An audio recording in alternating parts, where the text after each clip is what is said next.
I wanted to follow up on something I recently talked about, which is A-Rod's suit appealing the decision of the arbitrator suspending him for the entire 2014 season plus playoffs. So it's 162 games plus playoffs.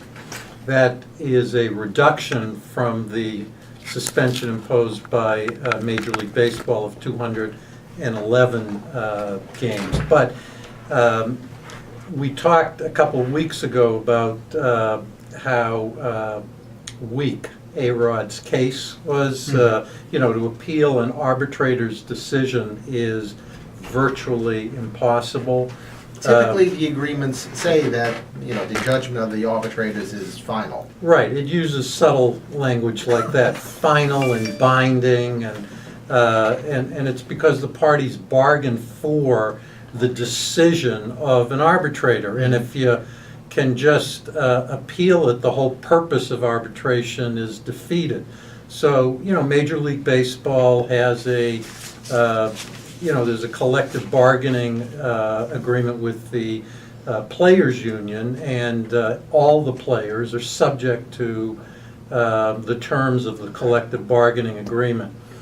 A-Rod went through this very detailed process. There's some controversy with it, but before the suspension of 211 games was imposed, A-Rod was given an opportunity to meet with Bud Selig and to tell his side of the story, to rebut the allegations that were made, and he declined to speak, according to the decision of the arbitrators, presumably out of concerns around the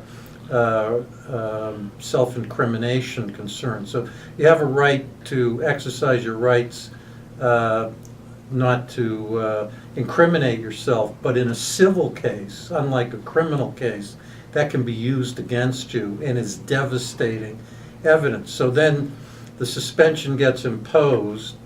There's the hearing before the arbitrators.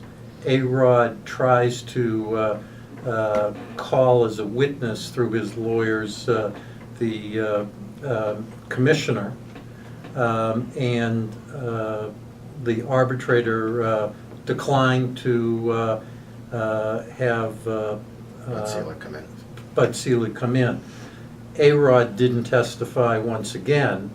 Same problem for him, and the arbitrator made his decision. So I'll be shocked if his appeal goes anyplace.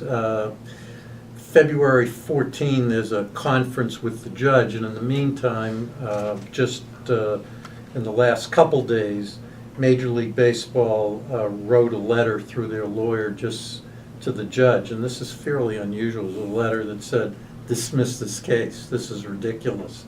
And the letter said that the claims do not come remotely close to what's needed to overturn an arbitration decision in federal court.